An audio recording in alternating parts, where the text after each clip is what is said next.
Bismillahirrahmanirrahim. Assalamualaikum warahmatullahi wabarakatuh. Hamdan daiman lillah wa musallian ala rasulillah Sayyidina Muhammad ibni Abdillah. La haula wa la quwwata illa billah. Amma ba'du. Para pemirsa yang budiman, mudah-mudahan senantiasa kita mendapatkan taufik hidayah ma'unah dari Allah subhanahu wa ta'ala. Amin. Amin ya rabbal alamin. Banyak orang yang bertanya kepada saya, di YouTube itu terlalu banyak doa. Di YouTube itu banyak sekali doa. Bahkan bukan cuma di YouTube ya. Di kitab doa itu banyak ya. Di buku-buku juga banyak. Di buku-buku yang dijual di pasar, di toko itu kadang ada kumpulan-kumpulan doa. Lain halnya dengan di YouTube. Aduh, subhanallah, banyak, tidak bisa kita hitung. Doa ini ada, doa itu ada, doa apa saja serba ada. Pertanyaannya sekarang, banyak orang yang bertanya kepada saya, bagaimana caranya supaya doa yang kita punya, supaya doa yang kita baca, ini intinya sebenarnya. Kalau berdoa itu gampang, berdoa itu mudah, tapi dikabul oleh Allah itu yang sulit. Begitu.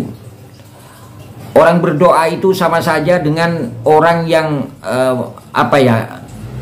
sama saja dengan seorang laki-laki yang ingin menjadikan seorang perempuan itu istri. Menurut saya sama seperti itu. Laki-laki yang masih nggak punya istri itu kan kadang melamar orang, melihat orang ada wanita. Itu dilamar sekiranya cocok apa tidak. Dari wanita yang satu pindah ke wanita yang lain. Ada lagi yang kasih tahu kalau kamu ingin mempunyai tunangan di sana ada putranya ini, putranya itu, sudah didatangi. Dari sekian banyak wanita yang didatangi ini itu cocok semua. Cocok semua ya. Masuk semua ke pikiran pemuda itu. Tapi pertanyaannya sekarang, kira-kira pemuda itu diterima apa enggak oleh salah satu wanita yang sedang dilihat, yang sedang dilamar itu? Itu pertanyaannya. Doa banyak. Kalau kita hitung dengan jari, mungkin kita tidak akan mampu. Kita hitung dengan tasbih misalnya. Tasbih itu, mungkin kita tidak akan mampu dari banyaknya doa. Doa yang ada di kitab, doa yang ada di buku, yang dijual di toko, dijual di pasaran. Kadang di mall itu ada toko-toko kitabnya sekarang. Banyak sekarang itu. Ya, lain dengan di YouTube. Hampir setiap kita buka itu di YouTube doa. Doa dibaca malam hari, siang hari, pada waktu sore, pada waktu petang, dibaca pada waktu pagi, akan mendapatkan ini. Banyak semuanya. Apa itu jelek? Enggak, itu baik. Aksiru minan nas bidu'ail khair. Perbanyaklah kita minta doa kepada orang lain. Karena kenapa? Karena kita tidak pernah tahu ya dari siapa doa itu akan dikabul oleh Allah subhanahu wa ta'ala. Banyak orang yang bertanya kepada saya, cara agar Allah cepat mengkabul ya, mengijabah doa kita itu bagaimana? Itu yang penting, intisarinya itu. Ibarat kita berobat, ibarat kita punya penyakit ya. Kita berobat ke barat, kita berobat. Ada tabib, ada dokter, ke utara kita berobat, ke selatan kita berobat. Tapi intinya bagaimana sekali kita berobat supaya penyakit yang kita derita itu disembuhkan oleh Allah. Itu intinya. Sekali kita berdoa, bagaimana caranya supaya Allah itu ya berkehendak untuk mengijabah, mengkabul doa-doa kita. Itu yang penting. Kalau kita doanya pengen cepat dikabul oleh Allah, doa kita pengen tembus ke atas langit ya, disampaikan oleh malaikat-malaikat Allah, disampaikan kepada Allah, sehingga hajat kita, hajat kecil, hajat yang tidak begitu besar, hajat yang besar sama sekali, hajat dunia, lebih-lebih hajat akhirat, itu akan dikabul oleh Allah subhanahu wa ta'ala. Caranya jangan sampai lepas dari 4 cara ini. Kalau bisa kerjakan pada waktu kita berdoa, pada waktu kita bermunajat kepada Allah, pakai 4 cara ini.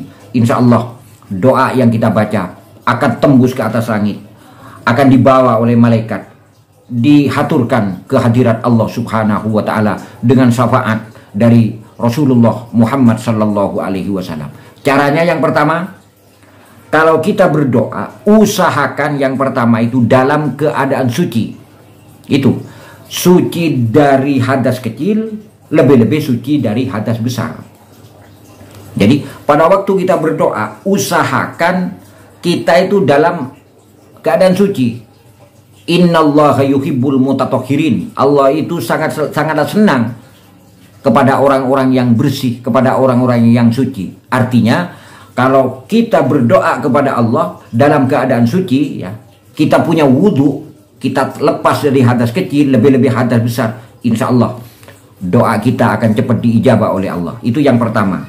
Ya, harus suci, kalau bisa harus suci dari hadas kecil dan hadas besar. Artinya kita harus punya wudhu, gampangnya begitu ya.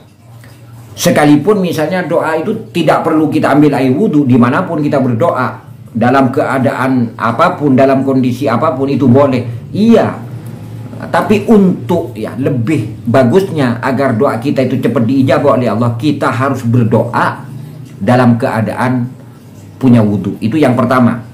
Kemudian yang kedua, diusahakan pada waktu kita berdoa itu harus menghadap ke kiblat. Kita kan berada di negara Indonesia, ya, negara yang kita cintai ini negara kita ini kan negara Indonesia. Negara kita ini kan ada di sebelah timur dari kiblat kita, yaitu di Mekah, ada sebelah timur. Untuk itu kalau orang sholat di Indonesia itu kan kebanyakan hampir semuanya menghadap ke barat karena kiblat ada di barat. Nah, pada waktu kita itu berdoa kepada Allah, diusahakan menghadap ke arah kiblat. Mana kiblat kita? Ya barat, karena kita berada di timurnya Ka'bah. Kalau kita ada di utaranya Ka'bah, ya kita menghadap ke selatan. Begitu. Jadi yang kedua harus menghadap kiblat. Itu usahakan menghadap kiblat. Sekalipun kita berdoa misalnya mau menghadap ke utara ke selatan ke, mau hadap ke atas, mau hadap ke bawah, yang penting hatinya. Iya memang. Tapi ini merupakan adab, merupakan tata krama, merupakan merupakan cara baik untuk kita berdoa kepada Allah Subhanahu wa taala. Yang kedua harus menghadap kiblat. Yang ketiga, ini perlu. Kalau kita berdoa kepada Allah, kita harus yakin, kita beriman, kita harus yakin bahwa doa itu akan dikabul oleh Allah. Kita harus yakin, jangan tanggung-tanggung ya. Jadi kita itu harus muqinun bil ijabah. Kita harus yakin bahwa doa kita itu akan dikabul oleh Allah. Soal doa kita itu dikabul dan tidaknya itu urusan Allah. Yang penting kita itu yakin.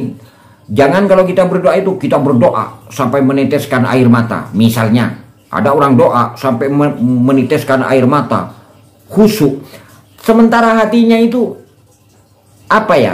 tidak yakin bahwa doanya itu tidak akan diterima. Ya Allah tidak akan menerima karena hati dari orang yang berdoa itu sudah nggak yakin. Jadi kita kalau berdoa itu harus yakin, muqinun bil ijabah. Kita yakin doa kita akan tembus ke atas langit, doa kita akan disampaikan oleh malaikat kepada Allah Subhanahu wa taala. Perkara dikabul dan tidaknya itu urusan Allah Subhanahu wa taala. Yang penting tata krama ya, peraturan ya yang baik pada waktu kita berdoa, kita harus yakin bahwa doa kita itu dikabul oleh Allah Subhanahu wa taala. Itu yang ketiga. Kemudian yang keempat, ini yang terakhir. Kalau kita berdoa itu dengan cara mengangkat tangannya. Mengangkat tangan, namanya kita meminta. Jadi kita harus sopan mengangkat tangan. Jangan berdoa itu tangan ada di pinggang, ada di perut, kan ada itu orang-orang yang berdoa itu.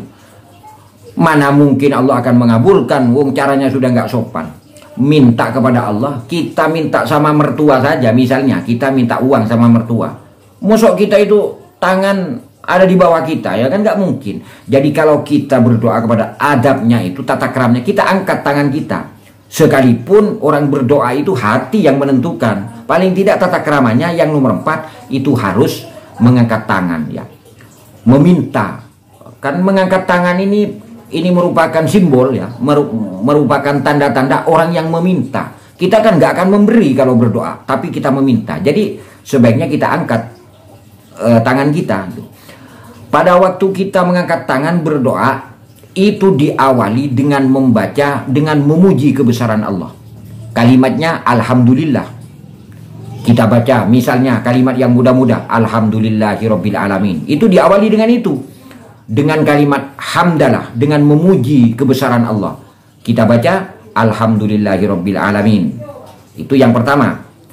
Yang nomor 4 ini, yang nomor 4 tata keramanya harus mengangkat tangan. Yang kedua harus memuji kebesaran Allah dengan kalimat Alhamdulillahirabbil alamin. Kemudian yang ketiga, ya, pada tata krama yang keempat ini harus bersolawat kepada Rasulullah Sallallahu Alaihi Wasallam. Solawatnya terserah saudara. Misalnya kita baca dulu dengan mengangkat tangan dengan kalimat Alhamdulillahirabbil alamin. Kemudian kita baca solawat.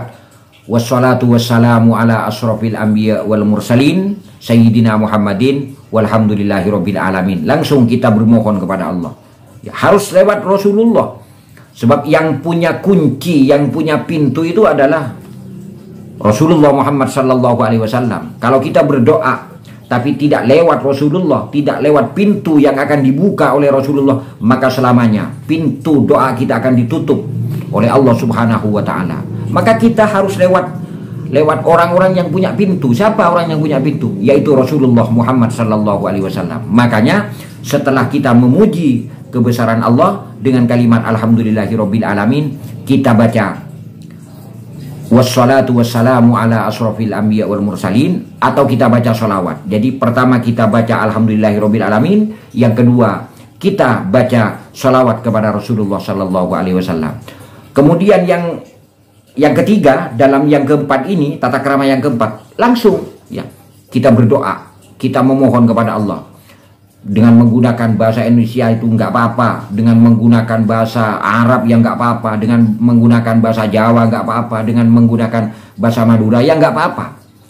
Isi dari permohonan kita itu terserah kita pakai bahasa apa. Allah faham, Allah itu mengerti terhadap bahasa-bahasa kita. Kemudian yang keempat, pada peraturan yang keempat, tata krama yang keempat ini, itu ditutup dengan membaca sholawat juga kepada Rasulullah Sallallahu Alaihi Wasallam. Kita tutup dengan sholawat, ya. Kita buka dengan Alhamdulillahirabbil alamin. Setelah itu kita baca sholawat. Setelah itu kita lanjutkan permohonan kita, doa kita dengan bahasa yang kita bisa. Kemudian kita tutup dengan pembacaan sholawat kepada Rasulullah Sallallahu Alaihi Wasallam. Insya Allah dengan 4 cara ini, ya, dengan 4 tata krama ini, insya Allah Allah akan mengabulkan doa-doa kita sekalian. Mudah-mudahan doa-doa kita, keluarga kita, anak-anak cucu kita senantiasa diijabah oleh Allah Subhanahu wa taala. Amin amin ya rabbal alamin. Subhanakallahumma wa bihamdika asyhadu an la ilaha illa anta astaghfiruka wa atubu ilaik. Wa sallallahu ala nabiyyina Muhammadin sallallahu alaihi wasallam. Billahi taufiq wal hidayah. Wassalamualaikum warahmatullahi wabarakatuh.